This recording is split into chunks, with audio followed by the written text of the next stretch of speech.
ಅಧ್ಯಾಯ 5. 16 ಸೋಮವಾರ ವ್ರತ. ಸತಿ ಸೀಮಂತನಿ ಪತಿ ಮಿಲನ. ಶಿವಪದವಿ ಪ್ರಾಪ್ತಿ. ಮಾಡು 16 ಸೋಮವಾರ ವ್ರತ.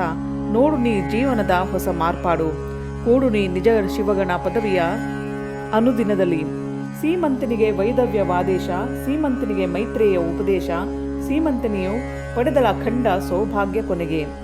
ಸೂತ ಮುನಿಗಳು ಶೌನಕಾದಿ ಋಷಿ ಪುಂಗವರನ್ನು ಉದ್ದೇಶಿಸಿ, ಹೇ ಋಷಿ ಸಮೂಹವೇ, ಸರ್ವ ವ್ರತಗಳಲ್ಲಿ ಅಧಿಕವಾದ 16 ಸೋಮವಾರ ವ್ರತವನ್ನು ಯಾರು ಗುರೂಪದೇಶದಿಂದ ಸಂಕಲ್ಪ ಮಾಡಿ ವ್ರತ ಪ್ರಾರಂಭಿಸಿ ಪೂರ್ಣ ಮುಗಿಸುವರೋ ಅವರ ಮನೋಕಾಮನೆಗಳನ್ನು ಸಾಕ್ಷಾತ್ ಪಾರ್ವತೀಪತಿ ನಡೆಸಿಕೊಡುವನು. ಅಲ್ಲದೆ 5 ವರ್ಷ ಪ್ರತಿ ಶ್ರಾವಣ ಮಾಸದ ಮೊದಲನೇ ಸೋಮವಾರದಿಂದ ಪ್ರಾರಂಭಿಸಿ 16 ಸೋಮವಾರ ನಡೆಯಿಸಿ 17ನೇ ಸೋಮವಾರಕ್ಕೆ ಸಂಪನ್ನಗೊಳಿಸಿದರೆ ಕಾಮನೆಗಳಾದ ವಿವಾಹ, ಸಂತಾನ ಪ್ರಾಪ್ತಿ ಆಗಿ ಆರೋಗ್ಯ ಐಶ್ವರ್ಯ ವೃದ್ಧಿಸುವುದು. 10 ವರ್ಷ ನಡೆಸಿದರೆ ವೈದ್ಯರಿಂದ ಬಿಡಿಸಲಾಗದ ಶರೀರ ಸಂಬಂಧವಾದ ಶಾರೀರಿಕ ಮಾನಸಿಕ ಕಾಯಿಲೆಗಳು ಪರಶಿವ ಕೃಪೆಯಿಂದ ಸಂಪೂರ್ಣ ಗುಣವಾಗುವು. ಮನೆತನದ ಜಟಿಲ ಸಮಸ್ಯೆಗಳು ನಶಿಸಿ ನಿತ್ಯ ಶಾಂತಿ ಸೌಖ್ಯ ಸ್ಥಿರ ನೆಲೆಸುವು. ಯಾರು ಆ ಜನ್ಮ ಪರ್ಯಂತ 16 ಸೋಮವಾರ ವ್ರತ ನಡೆಸಿಕೊಂಡು ಬರುವರೋ ಅಂಥವರಿಗೆ ಸಾಕ್ಷಾತ್ ಪರಶಿವನು ಅಷ್ಟೈಶ್ವರ್ಯ, ಸತಿಪತಿ, ಪುತ್ರತ್ರಯ, ಆರೋಗ್ಯ ವೃದ್ಧಿಸಿ ಧಾನ್ಯ ಕನಕ ವೃಷ್ಟಿಗರೆದು ಇಹದಲ್ಲಿ ಸುಖ, ಪರದಲ್ಲಿ ಶಿವ ಪದವಿ ಪ್ರಾಪ್ತವಾಗುವುದು. ಶಿವನ ಗಣ ಪದವಿಯಲ್ಲಿ ಪಡೆದವರಲ್ಲಿ ಸೀಮಂತಿನಿಯು ಒಬ್ಬಳು. ಇವಳು 16 ಸೋಮವಾರ ವ್ರತವನ್ನು ಭಕ್ತಿಯಿಂದ ನೆರವೇರಿಸಿ ಮಡಿದ ಪತಿಯ ಪ್ರಾಣವನ್ನು ಮರಳಿ ಪಡೆದಳು. ಕೊನೆಗೆ ವ್ರತದಿಂದ ಸಂತುಷ್ಟನಾದ ಶಿವನು ಸೀಮಂತಿನಿಯನ್ನು, ಸೀಮಂತಿನಿ ಪತಿಯನ್ನು ಗಣಪದವಿ ಕೊಟ್ಟು ಕೈಲಾಸದಲ್ಲಿ ಉಳಿಸಿಕೊಂಡನು ಎಂದು ಹೇಳಿ ಮೌನವಾಗಲು ಶೌನಕಾದಿ ಋಷಿಗಳು ಪತಿವ್ರತ ಶಿರೋಮಣಿಯಾದ ಸೀಮಂತಿನಿಯ ಜೀವನ ವೃತ್ತಾಂತ ವಿವರವಾಗಿ ತಿಳಿಸಬೇಕೆನ್ನಲು ಸೂತ ಮುನಿಗಳು ಬಹು ಮನ್ವಂತರಗಳ ಹಿಂದೆ ಇದೇ ಪುಣ್ಯಭೂಮಿಯಾದ ಭರತಖಂಡದ ಆರ್ಯಾವರ್ತದಲ್ಲಿ ಶಿವಭಕ್ತನಾದ ಚಿತ್ರವರ್ಮ ರಾಜನು ನ್ಯಾಯ ಧರ್ಮದಿಂದಲೂ ಪ್ರಜೆಗಳನ್ನು ಮಕ್ಕಳಂತೆ ನೋಡುತ್ತಾ ರಾಜ್ಯವಾಳುತ್ತಿದ್ದನು.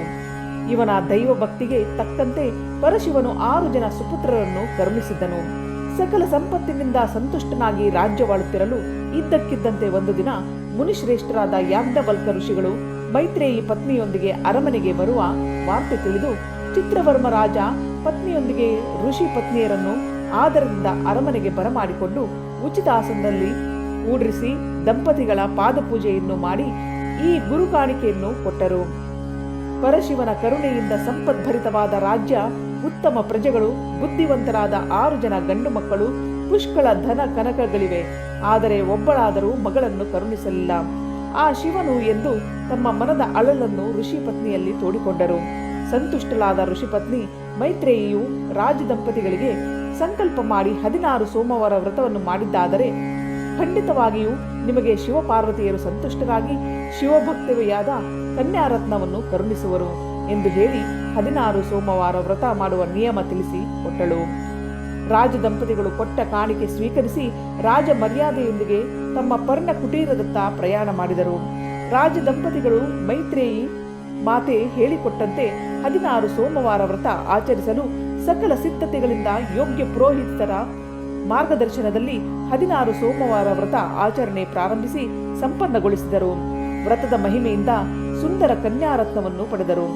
ತಮ್ಮ ಮನದ ಬಯಕೆಯಂತೆ ಪರಶಿವನು ಹೆಣ್ಣು ಮಗುವನ್ನು ಕರುಣಿಸುವುದಕ್ಕಾಗಿ ಸದಾಶಿವನನ್ನು ಸ್ಮರಿಸಿ ರಾಜ್ಯದಲ್ಲಿರುವ ಎಲ್ಲ ಶಿವಾಲಯಗಳಲ್ಲಿ ವಿಶೇಷ ಪೂಜೆ, ರುದ್ರಾಭಿಷೇಕಗಳನ್ನು ಮಾಡಿಸಿ ಪೂಜ್ಯ ಬ್ರಾಹ್ಮಣರಿಗೆ ಗೋದಾನ, ಕನಕದಾನ, ಧನದಾನ, ಧಾನ್ಯ ವಸ್ತ್ರ ದಾನಾದಿಗಳನ್ನು ಮಾಡಿದನು. ಪ್ರಜೆಗಳೆಲ್ಲರಿಗೂ ಭಾರೀ ಔತಣವನ್ನು ಏರ್ಪಡಿಸಿದನು. ಇದರಿಂದ ಸಂತುಷ್ಟರಾದ ಪ್ರಜೆಗಳು ಅರಸನ ಅರಮನೆಯಲ್ಲಿ ಆನಂದದಲ್ಲಿ ಪಾಲ್ಗೊಂಡರು. ಪ್ರಧಾನಮಂತ್ರಿಯ ಸಲಹೆಯಂತೆ ಪರಶಿವನ ವರಪ್ರಸಾದದಿಂದ ಜನ್ಮ ತಳೆದ ಸುಪುತ್ರಿಯ ಜಾತಕ ಬರೆಯಿಸಬೇಕೆಂದು ಆಸ್ಥಾನದ ಜ್ಯೋತಿಷ್ಯ ವಿದ್ವಾಂಸರೊಂದಿಗೆ ರಾಜ್ಯದಲ್ಲಿಯ ಜ್ಯೋತಿಷ್ಯ ಕ್ಷೇತ್ರದಲ್ಲಿಯ ಮಹಾಶಾಸ್ತ್ರಜ್ಞರೆಲ್ಲರನ್ನು ಅರಮನೆಯ ಅತಿಥಿ ಗೃಹದಲ್ಲಿ ಕರೆಯಿಸಿ ಈಗ ತಾನೇ ಜನಿಸಿದ ಅರಸು ಸುಕುಮಾರಿಯ ಜನ್ಮ ಜಾತಕವನ್ನು ಬರೆದುಕೊಡಲು ರಾಜರಿಂದ ನಿರೂಪಣೆಯಾಯಿತು. ದೃಗ್ಗಣಿತ, ಸೂರ್ಯ ಸಿದ್ಧಾಂತ, ನವಮಾಂಶ ದ್ರೆಕ್ಕಣ ಜನ್ಮ ಕುಂಡಲಿ, ಮಾಸ ಕುಂಡಲಿ, ದಾಂಪತ್ಯ ಆಯುಷ್ಯ ಆರೋಗ್ಯ ಕುಂಡಲಿ, ಯೋಗ ಕುಂಡಲಿ, ನವಮಾಂಶ ದ್ರೆಕ್ಕಾಣಗಳನ್ನು ದೃಗ್ಗಣಿತ ಹಾಗೂ ಸೂರ್ಯ ಸಿದ್ಧಾಂತ ಲೆಕ್ಕಗಳಿಂದ ಒಳಗೊಂಡ ಜಾತಕವನ್ನು ರಚಿಸಿದರು. ಒಟ್ಟಾರೆ ಜಾತಕವು ಬಹು ಉತ್ತಮವಾಗಿದೆ. ಅರಸು ಸುಕುಮಾರಿಯು ಪ್ರಬುದ್ಧ ವಯಸ್ಸಿಗೆ ಎಲ್ಲ ಶಿಕ್ಷಣಗಳನ್ನು ಕರಗತ ಮಾಡಿಕೊಳ್ಳುವಳು. ಉತ್ತಮ ಸದೃಢ ವಿದ್ಯಾ ಸಂಪನ್ನರಾದ ರಾಜಕುಮಾರರೊಡನೆ ವಿವಾಹ ನೆರವೇರುವುದು. ದಂಪತಿಗಳಿಗೆ ಸುಪುತ್ರ ಸುಪುತ್ರಿಯರು ಜನಿಸುವರು. ದೀರ್ಘ ಸುಮಂಗಲಿಯಾಗಿ ಬಹು ದಿವಸಗಳವರೆಗೆ ರಾಜ್ಯ ಸುಖ ಅನುಭವಿಸಿ ಕೊನೆಗೆ ಶಿವ ಸಾಯುಜ್ಯವನ್ನು ಹೊಂದುವಳು ಎಂದು ಹೇಳಿದರು. ಜ್ಯೋತಿಷ್ಯ ವಿದ್ವಾಂಸರ ಹರ್ಷದಾಯಕ ನುಡಿ ಕೇಳಿ ಆನಂದಾತುಲರಾದ ರಾಜದಂಪತಿಗಳು ಅರಮನೆಗೆ ಬರಮಾಡಿಕೊಂಡ ಎಲ್ಲ ವಿದ್ವಾಂಸರಿಗೂ ಧನ ಕನಕ ಅಮೂಲ್ಯ ವಸ್ತ್ರ ಉಡುಗೊರೆ ಕೊಟ್ಟು ರಾಜ್ಯೋದಿ ಮರ್ಯಾದೆಯಿಂದ ಬೀಳ್ಕೊಟ್ಟರು. ಇಡೀ ಅರಮನೆಯು ಆನಂದದ ಸಂಭ್ರಮದಿಂದ ಇರುವಾಗಲೇ ಏಕಾಏಕಿ ತ್ರಿಪುಂಡ್ರ ಭಸ್ಮಧಾರಿಯಾದ ರುದ್ರಾಕ್ಷಿ ಮಾಲೆಗಳನ್ನು ಕೊರಳಿಗೂ ಕೈಗೂ ಕಟ್ಟಿಕೊಂಡಿದ್ದ ಕಾವಿ ವಸ್ತ್ರ ಧರಿಸಿದ ಜಂಗಮನೋರ್ವನು ಅರಮನೆಯನ್ನು ಪ್ರವೇಶಿಸಿದನು. ರಾಜರಾಣಿಯರು ಮಗಳ ಜಾತಕ ಕೇಳಿ ಆನಂದದಿಂದ ಕುಳಿತು ಹರಟೆ ಹೊಡೆಯುತ್ತಿರಲು ಜಂಗಮಾರ್ಯರು ಬಂದು ಎದುರು ನಿಂತು, ಹೇ ರಾಜನ್, ನಿಮ್ಮ ಮಗಳ ಜಾತಕವು ಬಹು ಕಂಟಕಕಾರಿಯಾಗಿದೆ. ನಿಮ್ಮ ಮಗಳು 14ನೇ ವರ್ಷಕ್ಕೆ ತನ್ನ ಪತಿಯನ್ನು ಕಳೆದುಕೊಂಡು ವೈದವ್ಯದ ಪಟ್ಟ ಕಟ್ಟಿಕೊಳ್ಳುವಳು. ಎಲ್ಲ ಜ್ಯೋತಿಷಿಗಳು ನಿಮ್ಮ ಮಗಳು ದೀರ್ಘ ಸುಮಂಗಲಿಯಾಗಿ ಬಾಳುತ್ತಾಳೆಂದು ಸುಳ್ಳು ಜಾತಕ ಸೃಷ್ಟಿಸಿ ನಿಮ್ಮಿಂದ ಹೇರಳವಾಗಿ ಧನ ಕನಕ ವಸ್ತ್ರಾಭರಣಗಳನ್ನು ಪಡೆದುಕೊಂಡರು ಎಂದು ಹೇಳಿದನು. 14ನೇ ವರ್ಷಕ್ಕೆ ನಿಮ್ಮ ಮಗಳಿಗೆ ವೈದವ್ಯ ಪ್ರಾಪ್ತಿ, ಇದು ನಿಜ ಎಂದು ಹೇಳಿ ಅಲ್ಲಿ ನಿಲ್ಲದೆ ಹೊರಟು ಹೋದನು.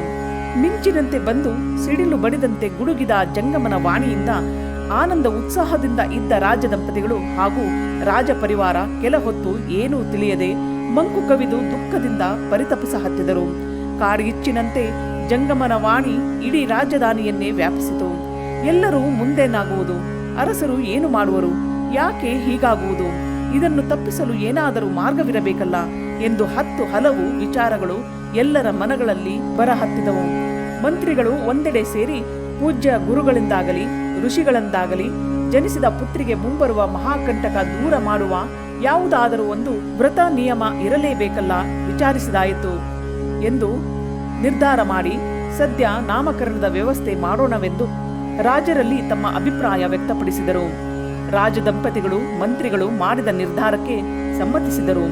13ನೆಯ ದಿವಸಕ್ಕೆ ಸುಮಂಗಲೆಯರೊಡಗೂಡಿ ತರತರಹದ ಪರಿಮಳ ಪುಷ್ಪಗಳಿಂದ ತೊಟ್ಟಿಲ ಸಿಂಗರಿಸಿ ರಾಜಗುರುಗಳಿಂದ ಕೂಸಿಗೆ ಸೀಮಂತಿನಿ ಎಂದು ನಾಮಕರಣ ಮಾಡಿಸಿದರು. ಬಹಳ ದಿವಸಕ್ಕೆ ಹುಟ್ಟಿದ ರಾಜಕುಮಾರಿಯು ನೋಡುವವರ ಕಣ್ಗಳಿಗೆ ಮುದ್ದಿನ ಪುತ್ತಳಿಯಾಗಿಯೂ ಮಾತಿನ ಗಿಳಿಯಾಗಿಯೂ ಶುಕ್ಲ ಪಕ್ಷದ ಚಂದ್ರನಂತೆ ಮೈತುಂಬಿ ಬೆಳೆಯ ಹತ್ತಿದಳು. ಅಂಬೆಗಾಲಿಕ್ಕುವ ಸೀಮಂತಿನಿಯು ಬರುಬರುತ್ತಾ ತಪ್ಪು ಹೆಜ್ಜೆಗಳಿಂದಲೂ ತೊದಲ್ ನುಡಿಗಳಿಂದಲೂ ಅರಮನೆಯ ಕೆಲಸಗಾರರಿಗೂ ದಾಸಿಯರಿಗೂ ತಂದೆ ತಾಯಿಗಳಿಗೂ ಎಲ್ಲಿಲ್ಲದ ಆನಂದ ಕೊಡುತ್ತಿದ್ದಳು. ಜಂಗಮನಾಡಿದ ನುಡಿ ನೆನಪಾದೊಡನೆ ಭಯ ವಿಹ್ವಲರಾಗಿ ದುಃಖಿಸುತ್ತಿದ್ದರು. 12 ವರ್ಷದವಳಾಗಿ ಬೆಳೆದು ನಿಂತ ಮಗಳನ್ನು ನೋಡಿ ರಾಜದಂಪತಿಗಳಿಗೆ ಮತ್ತೊಂದು ಚಿಂತೆ ಆವರಿಸಿತು. ಅದುವೇ ಮಗಳ ಮದುವೆ ಮಾಡುವುದು. ಆಗಿನ ಕಾಲದಲ್ಲಿ 12ನೆಯ ವರ್ಷಕ್ಕೆ ಮಗಳ ಮದುವೆ ಮಾಡುವುದು ರೂಢಿಯಲ್ಲಿತ್ತು. ಏಕಾಂತದಲ್ಲಿ ರಾಜನು ರಾಣಿಯನ್ನು ಕುರಿತು, ಮಹಾರಾಣಿಯೇ, ನಮ್ಮ ಮಗಳು ಬೆಳೆದು ಪ್ರಬುದ್ಧ ವಯಸ್ಸಿಗೆ ಬರುವವಳಾಗಿದ್ದಾಳೆ. ಕಾರಣ ಒಳ್ಳೆಯ ಕಡೆ ಉತ್ತಮ ರಾಜಕುಮಾರರನ್ನು ನೋಡಿ ಮದುವೆಯ ಕಾರ್ಯದತ್ತ ಗಮನ ಹರಿಸಬೇಕೆನ್ನಲು ರಾಣಿಯು, ಹೇ ಪ್ರಭು, ಮಗಳು 14ನೇ ವಯಸ್ಸಿಗೆ ವಿಧವೆಯಾಗುವಳೆಂದು ಗೊತ್ತಿದ್ದು ಅವಳಿಗೆ ಮದುವೆ ಮಾಡಿ ವೈದವ್ಯದ ಪಟ್ಟ ಕಟ್ಟುವುದು ಯಾವ ನ್ಯಾಯ? ಚಿಕ್ಕವಳಾಗಿ ಊಟ ಆಟ ಪಾಠಗಳಲ್ಲಿ ಮನತೊಡಗಿಸಿ ಅರಮನೆಯಲ್ಲಿ ತಮ್ಮ ಮುಂದೆ ಓಡಾಡಿಕೊಂಡಿದ್ದರೆ ಉತ್ತಮವಲ್ಲವೇ ಎನ್ನಲು ಅರಸನು, ಹೇ ಪ್ರಿಯ ಪತ್ನಿಯೇ, ವಿಧಿಯ ನಿಯಮ ಬಲ್ಲವರಾರು. ಅವಳ ಹಣೆಯ ಬರಹವಿದ್ದಂತೆ ಆಗಲಿ. ಹಡೆದವರಾದ ನಾವು ಮಾಡುವ ಕಾರ್ಯ ಮಾಡಬೇಕಾದುದು ನಮ್ಮ ಆದ್ಯ ಕರ್ತವ್ಯ. ಶಿವನ ಕರುಣೆ ಇದ್ದಂತಾಗಲಿ ಎಂದು ನುಡಿದನು. ಹೀಗೆ ತನ್ನ ತಂದೆ ತಾಯಿಯವರು ಅಂತಃಪುರದಲ್ಲಿ ಮಾತನಾಡುವುದನ್ನು ಮಗಳಾದ ಸೀಮಂತಿನಿಯು ಕೇಳಿಸಿಕೊಂಡಳು. ಹೇ ದಯಾಘನಾದ ಶಿವನೇ, ಇದೇ ನಿನ್ನ ಆಟವೇ? ಚಿಕ್ಕಂದಿನಲ್ಲಿ ವೈದವ್ಯ ಪಟ್ಟ ಪಡೆದು ಮೂಲೆಯಲ್ಲಿ ಅಮಂಗಲೆಯಾಗಿ ಕುಳಿತುಕೊಳ್ಳುವುದು. ನನ್ನ ಅವಸ್ಥೆ ನೋಡಿ ತಂದೆ ತಾಯಿಯರು ಜೀವನ ಪರ್ಯಂತ ಮುದ್ದಿನ ಮಗಳ ಅವಸ್ಥೆ ನೋಡಿ ಕೊರಗುವಂತೆ ಮಾಡುವೆಯಾ? ಹೇ ಶಿವನೇ, ನೀನು ಮಾಡಿದಂತಾಗಲಿ. ನನ್ನ ಸುಖ ದುಃಖ ನಿನಗೆ ಕೂಡಿದೆ, ನನ್ನ ಮಾನಾಪಮಾನ ನಿನಗೆ ಸೇರಿದ್ದು ಎಂದು ಶಿವನಲ್ಲಿ ತನ್ನ ಮನದ ಅಳಲನ್ನು ತೋಡಿಕೊಂಡು ದುಃಖದಿಂದ ಬಂದ ಕಣ್ಣೀರ ಒರೆಸಿಕೊಂಡು ನಗು ನಗುತ್ತಾ ತಂದೆ ತಾಯಿಗಳ ಮುಂದೆ ಚಿಕ್ಕಂದಿನಿಂದ ಇರುತ್ತಿದ್ದಳು. ತನ್ನ ಸೌಭಾಗ್ಯ ಉಳಿಯಲು ಯಾರು ಎಂಥ ವ್ರತ ನಿಯಮ ಹೇಳಿದರೂ ಚಾಚೂ ತಪ್ಪದೆ ಆಚರಿಸಲು ಸಿದ್ಧಳಿದ್ದಳು. ಅಂತಃಪುರದಲ್ಲಿ ಎಲ್ಲರ ಮುಖದಲ್ಲೂ ಪ್ರೇತಕಳೆ ಲಾಸ್ಯವಾಡುತ್ತಿತ್ತು. ಅರಮನೆಯ ಕೆಲಸಗಾರರು ರಾಜಕುಮಾರಿ ಸೀಮಂತಿಗೆ 14ನೇ ವರ್ಷಕ್ಕೆ ವೈದವ್ಯ ಪ್ರಾಪ್ತವಾಗುವ ಮಾತನ್ನೇ ಪಿಸು ಮಾತುಗಳಲ್ಲಿ ಮಾತಾಡಿಕೊಳ್ಳುವುದು. ಅವಳ ದುರ್ದಶೆ ನೆನೆದು ಮಮ್ಮಲ ಮರುಗುತ್ತಿದ್ದರು. ಹೀಗಿರುತ್ತಿರಲು ಒಂದು ದಿವಸ ರಾಜದಂಪತಿಗಳು ಪುತ್ರ ಸೀಮಂತನಿಯೊಂದಿಗೆ ಮಹರ್ಷಿ ಯಾಜ್ಞವಲ್ಕದ ಪುಣ್ಯಾಶ್ರಮಕ್ಕೆ ಹೋದರು. ಆಶ್ರಮದಲ್ಲಿ ಋಷಿಮುನಿಗಳು ಮುನಿ ಪತ್ನಿಯರು ಅರಸು ದಂಪತಿಗಳನ್ನು ಆದರದಿಂದ ಬರಮಾಡಿಕೊಂಡರು. ಪುಣ್ಯಾಶ್ರಮದಲ್ಲಿ ಯಾಜ್ಞವಲ್ಕ ಋಷಿಗಳ ಋಷಿಪತ್ನಿ ಮೈತ್ರೇಯಿಯ ಪಾದಪೂಜೆ ಮಾಡಿ ಗುರು ಕಾಣಿಕೆ ನೀಡಿ ತಮ್ಮ ಮಗಳಿಗೆ ಒದಗಿ ಬಂದ ಮಹಾಕಂಟಕ ಪರಿಹಾರಕ್ಕಾಗಿ ಯೋಗ್ಯವಾದ ಯಾವುದಾದರೂ ವ್ರತವಿದ್ದರೆ ತಿಳಿಸಿ ಅದರ ವಿಧಿ ವಿಧಾನ ಹೇಳಿಕೊಡಬೇಕೆಂದು ಕೇಳಿಕೊಂಡರು. ಎಲ್ಲವನ್ನು ಆಲಿಸಿದ ಋಷಿಪತ್ನಿ ಮೈತ್ರೇಯಿಯು, ಹೇ ರಾಜನ್, ನಿಮ್ಮ ಮಗಳಾದ ಸೀಮಂತಿನಿಯು ಶ್ರೀ ಶಿವಶಕ್ತಿಯ ಕೃಪಾ ಪಡೆಯಲು ಇರುವ ಎಲ್ಲ ವ್ರತಗಳಲ್ಲಿ ಬಹುಶ್ರೇಷ್ಠವೂ ಉತ್ತಮವೂ ಆದ ಒಂದು ವ್ರತವಿದೆ. ಅದೇ 16 ಸೋಮವಾರ ವ್ರತ. ಈ ವ್ರತವನ್ನು ನೀನು ಅಖಂಡವಾಗಿ ಜೀವನ ಪರ್ಯಂತ ಪ್ರತಿ ಸೋಮವಾರ ಭಕ್ತಿಯಿಂದ ಮಾಡುತ್ತಿರು. ನಿನಗೆ ಶಿವನೊಲುಮೆ ಆಗಿ ಅಖಂಡ ಸೌಭಾಗ್ಯ ಪ್ರಾಪ್ತಿಯಾಗುವುದು. ವಿಧಿ ನಿಯಮದಂತೆ ನಿನ್ನ ಪತಿಗೆ ಮರಣ ಅಥವಾ ಮರಣಕ್ಕೆ ಸಮಾನವಾದ ಗಂಡಾಂತರ ಬಂದರೂ ಈ ವ್ರತ ನೀನು ಮಾಡುವುದರಿಂದ ನಿನ್ನ ಪತಿಯು ಮೃತ್ಯುವಿನ ಪಾಶದಿಂದ ಪಾರಾಗುವನು ಎಂದು ಹೇಳಿ ವ್ರತಾಚರಣೆ ವಿಧಿ ವಿಧಾನ ಹೇಳಿಕೊಟ್ಟಳು. ಆಶ್ರಮದ ಆತಿಥ್ಯ ಸ್ವೀಕರಿಸಿ ಮುನಿಶ್ರೇಷ್ಠರಾದ ಯಾಜ್ಞವಲ್ಕ ಹಾಗೂ ಋಷಿಪತ್ನಿ ಮೈತ್ರೇಯರಿಂದ ಆಶೀರ್ವಾದ ಪಡೆದು ಅರಮನೆಗೆ ಹಿಂತಿರುಗಿದರು. ಅರಮನೆಯಲ್ಲಿ ರಾಜಕುಮಾರಿ ಸೀಮಂತಿನಿಯು ಋಷಿಪತ್ನಿಯು ಹೇಳಿಕೊಟ್ಟಂತೆ ಉತ್ತರಾಯಣ ಶ್ರಾವಣ ಶುಕ್ಲ ಪಕ್ಷ ಮೊದಲನೆಯ ಸೋಮವಾರ ಬ್ರಹ್ಮಿ ಮುಹೂರ್ತದಲ್ಲಿ ಮಂಗಳ ಸ್ನಾನ ಮಾಡಿ ಮಡಿ ಬಟ್ಟೆ ತೊಟ್ಟು ನಿಶ್ಚಲ ಮನಸ್ಸಿನಿಂದ ಶಿವಪಾರ್ವತಿಯರ ಆಹ್ವಾನ ಮಾಡಿ ಸಂಕಲ್ಪ ಹೇಳಿ ತಾನು ಕೈಗೊಳ್ಳಬೇಕಾದ ಪರಮ ಪವಿತ್ರ ಹಾಗೂ ಶ್ರೇಷ್ಠವಾದ 16 ಸೋಮವಾರ ವ್ರತವನ್ನು ಪ್ರಾರಂಭ ಮಾಡಿದಳು. ಸರ್ವ ಕಂಟಕ ನಿವಾರಕನಾದ ಸ್ವತಃ ಮೃತ್ಯು ಹರನಾದ ಮೃತ್ಯುಂಜಯನನ್ನು ಸದಾ ಕಾಲವು ಮನದಲ್ಲಿ ನೆನೆಯುತ್ತಾ ಕಾಲ ಕಳೆಯುತ್ತಿದ್ದಳು.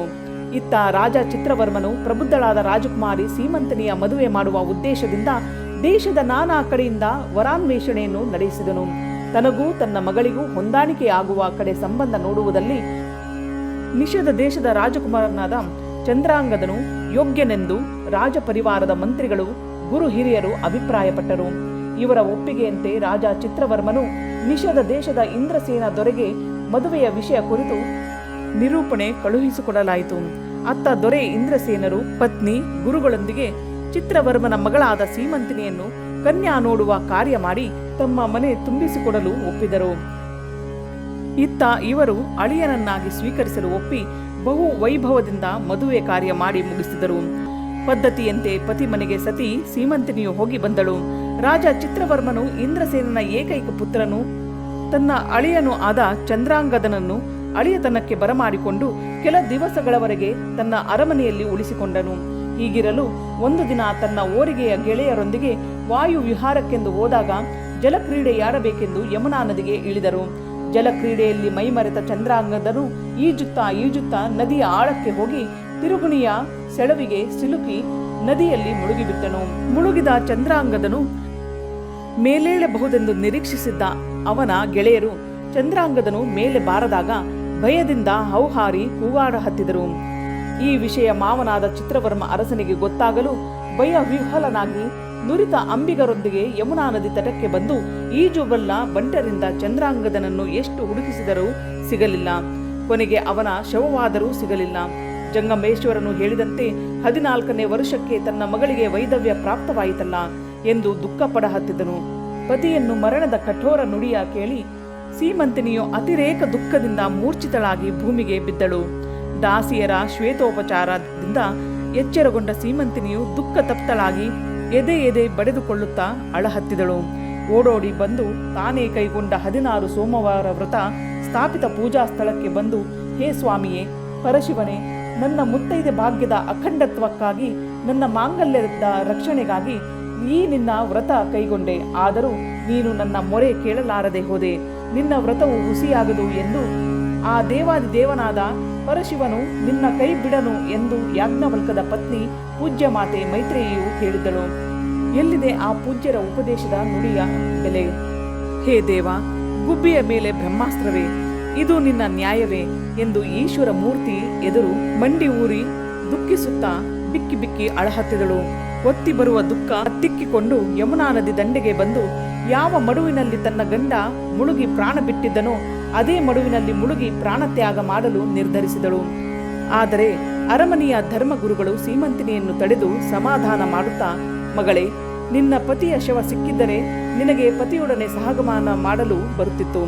ಆದರೆ ಈಗ ನಿನ್ನ ಪತಿಯು ತೀರಿಕೊಂಡ ಬಗ್ಗೆ ಯಾವ ಆಧಾರವೂ ಇಲ್ಲ. ಇಂತಿರಲು ಹೇಗೆ ನೀನು ಸಹಗಮನ ಮಾಡುವಿ? ಇದು ಧರ್ಮಕ್ಕೆ ವಿರೋಧವಾದುದು. ಒಂದು ವೇಳೆ ನೀನು ನಿನ್ನ ಪತಿಯ ಶವವಿಲ್ಲದೆ ನದಿಯಲ್ಲಿ ಹಾರಿ ಪ್ರಾಣ ಕಳೆದುಕೊಂಡರೆ ಅದು ಆತ್ಮಹತ್ಯಾ ದೋಷವಾಗಿ ಅದರ ಪಾಪದ ಫಲವನ್ನು ನೀನು ಅನುಭವಿಸಬೇಕಾಗುತ್ತದೆ. ಕಾರಣ ಈ ದುಸ್ಸಾಹಸಕ್ಕೆ ಇಳಿಯಬೇಡ ಎಂದು ಆದೇಶವಿತ್ತರು. ಏನೊಂದು ತೋಚದ ಸೀಮಂತಿನಿಯು ದುಃಖಿಸುತ್ತಾ ನೆಲಕ್ಕೆ ಕುಸಿದು ಬಿದ್ದಳು.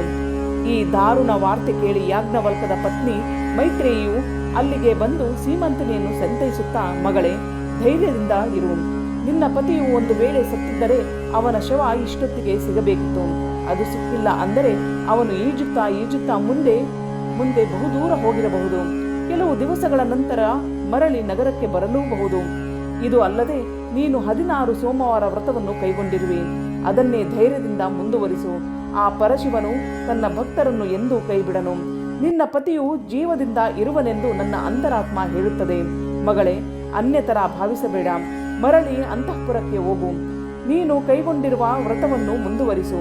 ಆ ಗಿರಿಜಾಶಂಕರನು ನಿನ್ನ ಅಖಂಡ ಸೌಭಾಗ್ಯ ಕರುಣಿಸುವನು ಎಂದು ಹೇಳಿ ಸೀಮಂತಿನಿಯನ್ನು ಸಂತೈಸಿ ಅರಮನೆಗೆ ಕಳುಹಿಸಿಕೊಟ್ಟಳು. ಇತ್ತ ಮಾವನಾದ ಚಿತ್ರವರ್ಮ ರಾಜನು ಅಳಿಯನು ಮರಣ ಹೊಂದಿದ ಸಮಾಚಾರವನ್ನು ಆತನ ತಂದೆಯಾದ ನಿಷಧ ದೇಶದ ರಾಜ ಇಂದ್ರಸೇನನಿಗೆ ದೂತರ ಮೂಲಕ ಹೇಳಿ ಕಳುಹಿಸಿದರು. ಮರಣಾನಂತರದ ಧಾರ್ಮಿಕ ಕರ್ಮಗಳನ್ನು ವಿಧಿವತ್ತಾಗಿ ಮಾಡಿ ಮುಗಿಸಿದನು. ಮಗನು ಮಡಿದನು ಎಂಬ ಕರಾಳವಾದ ಶಬ್ದ ಕೇಳಿ ನಿಷಧದ ಮುಪ್ಪಿನ ಅರಸಿಯರು ಅನ್ನ ನೀರು ಇಲ್ಲದೆ ಮಗನ ಸಾವಿಗಾಗಿ ಪರಿತಪಿಸ ಹತ್ತಿದರು. ರಾಜ್ಯಭಾರದ ಕಡೆಗೆ ನಿರಾಸಕ್ತರಾದರು. ಜನರಲ್ಲಿ ರಾಜ್ಯದಲ್ಲಿ ಒಳ್ಳೆಯ ಸಾಮರಸ್ಯ ಕಡಿಮೆಯಾಯಿತು. ಇದನ್ನು ದೂತರಿಂದ ತಿಳಿದುಕೊಂಡ ಶತ್ರುರಾಜರು ನಿಷಧದ ಮೇಲೆ ದಂಡೆತ್ತಿ ಬಂದು ಅರಸಿಯರನ್ನು ಸೆರೆ ಹಿಡಿದು ತನ್ನ ರಾಜ್ಯಕ್ಕೆ ಈ ರಾಜ್ಯವನ್ನು ಕೂಡಿಸಿಕೊಂಡರು. ಹೀಗಾಗುತ್ತದೆಂದು ವಿಧಿಬರಹ ಬಲ್ಲವರಾರು. ಇತ್ತ ಚಂದ್ರಾಂಗದನು ಯಮುನಾ ನದಿಯ ಪ್ರವಾಹಕ್ಕೆ ಸಿಲುಕಿ ನೀರಿನ ಸೆಳೆತಕ್ಕೆ ಪ್ರಜ್ಞಾಹೀನನಾಗಿ ತೇಲಿ ಹೋಗುತ್ತಿದ್ದನು. ಪಾತಾಳ ಲೋಕದ ನಾಗಕನ್ಯೆಯರು ಯಮುನಾ ನದಿ ತೀರದಲ್ಲಿ ವಿಹರಿಸುತ್ತಿದ್ದಾಗ ತೇಲಿ ಬರುವ ರಾಜಕುಮಾರನನ್ನು ತಡೆದು ಮನ್ಮಥನ ಪ್ರತಿರೂಪದಂತಿದ್ದ ಅವನಲ್ಲಿ ಮೋಹಿತರಾಗಿ ಆತನನ್ನು ಎತ್ತಿಕೊಂಡು ತಮ್ಮ ಲೋಕಕ್ಕೆ ಕರೆದೊಯ್ದು ಆತನಿಗೆ ಅಮೃತ ಕುಡಿಸಿದರು. ತಕ್ಷಣವೇ ಚಂದ್ರಾಂಗದನು ನಿದ್ರೆಯಿಂದ ಎದ್ದವರಂತೆ ಎಚ್ಚೆತ್ತು ಕುಳಿತುಕೊಂಡನು. ಅಧ್ಯಾಯ 5 ಮುಂದುವರಿಯುವುದು.